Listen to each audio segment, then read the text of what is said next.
નમસ્કાર.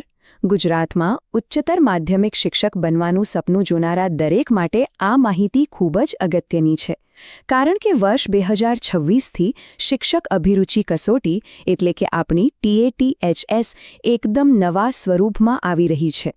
તો આ ફેરફાર શું છે અને તેની તૈયારી કેવી રીતે કરવી? ચાલો આપણે સાથે મળીને તેના દરેક પાસાને સમજીએ. અને હા, એક વાતની ખાતરી રાખજો, આપણે જે પણ વાત કરીશું એ બધી જ માહિતી સીધી રાજ્ય પરીક્ષા બોર્ડ ગાંધીનગરની ઓફિશિયલ જાહેરાત પર આધારિત છે. એટલે કે એક પણ વિગત અહીં તહીંની નથી, બધું જ એકદમ પાક્કું અને પ્રમાણભૂત છે. તો આજની આપણી ચર્ચાનો રોડમેપ કેવો રહેશે? સૌથી પહેલાં આપણે સમજીશું કે શિક્ષકો માટે આ નવો યોગ શું છે. પછી પરીક્ષાના નવા 2 ટાયર સ્ટ્રક્ચરને ઊંડાણપૂર્વક જોઈશું. એ પછી પ્રિલિમ્સ અને મેઇન્સ બંને પરીક્ષાની બારીકાઈથી વાત કરીશું. અને છેલ્લે ફોર્મ ભરવા માટેની તારીખો અને લાયકાત જેવી જરૂરી વિગતો પર નજર નાખીશું. તો સ્વાભાવિક છે કે મનમાં પહેલો જ સવાલ એ થાય કે ભાઈ આટલા મોટા ફેરફારની જરૂરત શું પડી? ચલો, એની પાછળનું કારણ શોધીએ. જો આ ફેરફાર અચાનક નથી થયો. આ તો નેશનલ એજ્યુકેશન પોલિસી 2020 અને ગુજરાતના mission schools of excellence project જેવા મોટા શૈક્ષણિક સુધારાનો જ એક ભાગ છે. આ બધાનો એક જ મુખ્ય ઉદ્દેશ્ય છે: શિક્ષણની ગુણવત્તાને એક નવા લેવલ પર લઈ જવી. અને આ ફેરફારના દિલમાં એક ખૂબ જ રસપ્રદ વિચાર છે. જાહેરાતમાં સાફ લખ્યું છે કે હવે એવા શિક્ષકોની જરૂર છે જેઓ ઇન્ટરડિસિપ્લિનરી અને મલ્ટીડિસિપ્લિનરી સ્કિલ્સ ધરાવતા હોય. હવે આનો સીધો સાદો મતલબ એ છે કે ખાલી પોતાના વિષયનું ગોખેલું જ્ઞાન પૂરતું નથી. હવે તો એવા શિક્ષકો જોઈએ જે એક વિષયની બીજા વિષયો સાથે જોડી શકે. જેમ કે કોઈ સાયન્સ ટીચર કવિતા દ્વારા વિજ્ઞાન સમજાવે, કે પછી કોઈ હિસ્ટ્રી ટીચર અર્થશાસ્ત્રના સિદ્ધાંતોથી કોઈ ઐતિહાસિક ઘટના સમજાવે. બસ આ જ નવી અપેક્ષા છે. એટલે જ આ નવી પરીક્ષા ફક્ત પુસ્તકીય જ્ઞાન નહીં તપાસે. એનો હેતુ એવા ઉમેદવારોને શોધવાનો છે જેમની પાસે ક્રિટિકલ થિંકિંગ હોય, જેઓ ક્લાસમાં આવતી સમસ્યાઓનો ઉકેલ લાવી શકે, જેમની કોમ્યુનિકેશન સ્કિલ્સ દમદાર હોય. આ બધી જ બાબતો હવે શિક્ષકની પસંદગીમાં મુખ્ય ભૂમિકા ભજવશે. ચાલો હવે આવીએ આ પરીક્ષાના સૌથી મોટા ફેરફાર પર. એ છે એનું નવું દ્વિસ્તરીય એટલે કે 2 ટિયર સ્ટ્રક્ચર. આ નવી સિસ્ટમમાં 2 સ્ટેજ છે. પહેલું સ્ટેજ છે પ્રિલિમિનરી પરીક્ષા, જે MCQ એટલે કે ઓપ્શનવાળી હશે. અને જો એમાં પાસ થાવ તો બીજું સ્ટેજ છે મુખ્ય પરીક્ષા, જે ડિસ્ક્રિપ્ટિવ એટલે કે જેમાં લાંબા જવાબો લખવાના હોય એ પ્રકારની હશે. હવે જુઓ, આ 2 પરીક્ષાઓ વચ્ચેનો ફરક સમજવો બહુ જ જરૂરી છે. પ્રિલિમ્સ છે ને, એ તો બસ મેઇન્સ પરીક્ષા માટેનો એક ગેટવે છે, એક દરવાજો. એને પાસ તો કરવી જ પડશે, એમાં કોઈ શંકા નથી.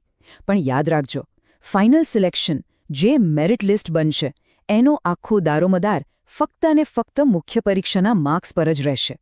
મતલબ કે અસલી પડકાર તો બીજો તબક્કો જ છે. તો ચાલો સૌથી પહેલા સ્ટેજ એટલે કે પ્રિલિમ્સ પરીક્ષાને જરા ઝીણવટથી જોઈએ. એનું માળખું કેવું છે, સિલેબસ શું છે, એ બધું જ. પ્રિલિમ્સ પરીક્ષાના માળખા પર એક નજર કરીએ. કુલ 200 સવાલ, 200 માર્ક્સ, અને આ બધા માટે સમય મળશે 3 કલાક એટલે કે 180 મિનિટ. પેપર એક જ હશે, પણ એના 2 ભાગ છે. પાર્ટ 1 છે જનરલ સ્ટડીઝ, જે બધા ઉમેદવારો માટે સરખો રહેશે, અને પાર્ટ 2 હશે ઉમેદવારના પોતાના વિષયનો. અને અહીં એક બહુ જ મોટી વાત, આ પરીક્ષામાં નેગેટિવ માર્કિંગ છે, એટલે કે દરેક ખોટા જવાબ પર 0.25 માર્ક્સ કપાશે. સીધી વાત છે, હવે અઠ્ઠે જવાબ નહીં ચાલે, એક્યુરેસી પર ખૂબ જ ધ્યાન આપવું પડશે. હવે જે પાર્ટ 1 છે જનરલ સ્ટડીઝ, એના 100 માર્ક્સ કેવી રીતે વહેંચાયેલા છે એ જોઈએ. જુઓ, ભાષા પર સારો એવો ભાર છે. ગુજરાતી અને અંગ્રેજી બંનેના 15 માર્ક્સ છે. એ પછી જનરલ નોલેજ અને કરંટ અફેર્સ માટે 20 માર્ક્સ છે, અને એજ્યુકેશનલ સાયકોલોજી અને લોજિકલ રીઝનિંગ માટે 15 માર્ક્સ છે. હવે વાત કરીએ પાર્ટ 2ની, એટલે કે જે તે વિષયના પેપરની. એમાં 80 માર્ક્સ તો સીધા વિષયના જ્ઞાનના જ હશે. પણ અહીંયા એક ટ્વિસ્ટ છે. સિલેબસ ભલે ધોરણ 11-12નો હોય, પણ સવાલોનું લેવલ પોસ્ટ ગ્રેજ્યુએશન જેવું કઠિન હશે.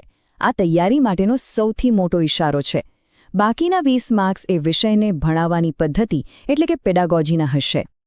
પ્રિલિમ્સનો પડાવ પાર કર્યા પછી આવશે અસલી મંઝિલ, મુખ્ય પરીક્ષા. ચાલો જોઈએ કે આ લેખિત પરીક્ષામાં શું છે. મેન્સ પરીક્ષામાં ટોટલ 2 પેપર હશે. પેપર 1 હશે ભાષાનું, જે 100 માર્ક્સનું અને 2.5 કલાકનું હશે. જ્યારે પેપર 2 હશે વિષય અને તેની પદ્ધતિનું, એ પણ 100 માર્ક્સનું, પણ એના માટે પૂરા 3 કલાક મળશે. આમ મેન્સ પરીક્ષા પણ કુલ 200 માર્ક્સની જ છે. જે પહેલું પેપર ભાષાનું છે, એમાં ઉમેદવારને ગુજરાતી, હિન્દી કે અંગ્રેજી આ 3માંથી કોઈ એક માધ્યમ પસંદ કરવાનો ઓપ્શન મળશે. એમાં નિબંધ, સારલેખન, પત્ર અને વ્યાકરણ જેવી વસ્તુઓ પૂછાશે. જો કોઈ અંગ્રેજી માધ્યમ પસંદ કરે તો એમાં રિપોર્ટ રાઇટિંગ અને ફોર્મલ સ્પીચ જેવી બાબતો પણ આવશે. મેન્સ પરીક્ષાનું જે બીજું પેપર છે, ત્યાં લેખન કૌશલ્યની સાચી પરખ થશે. અહીં ખાલી જ્ઞાન નહીં, પણ એને રજૂ કેવી રીતે કરો છો એ પણ એટલું જ મહત્વનું છે. તમે જોઈ શકો છો કે અહીં લાંબા, ટૂંકા, 1-2 વાક્યના જવાબો એમ બધી જ જાતના પ્રશ્નો છે. આનો સીધો મતલબ એ છે કે તૈયારી વખતે ટાઈમ મેનેજમેન્ટ અને શબ્દ મર્યાદામાં રહીને લખવાની પ્રેક્ટિસ કરવી ખૂબ જ જરૂરી બની જશે. મેરિટ લિસ્ટમાં આવવા માટે એક મિનિમમ ક્વોલિફાઇંગ માર્ક્સનો નિયમ પણ છે. જનરલ કેટેગરીના ઉમેદવારોએ મેન્સમાં ઓછામાં ઓછા 60% માર્ક્સ લાવવા પડશે. જ્યારે SC, ST, SEBC, EWS અને દિવ્યાંગ ઉમેદવારો માટે આ મર્યાદા 55%ની રાખવામાં આવી છે. ચાલો, હવે આપણે કેટલીક પ્રેક્ટિકલ વાતો પર આવીએ, જે દરેક અરજદાર માટે જાણવી ખૂબ જ જરૂરી છે. તો હવે વાત કરીએ સૌથી અગત્યની માહિતીની. તારીખો કેલેન્ડરમાં નોંધી લેજો. જાહેરાત 5 ફેબ્રુઆરીએ આવી ગઈ છે. ફોર્મ ભરવા માટે 10 થી 19 ફેબ્રુઆરીનો સમયગાળો છે.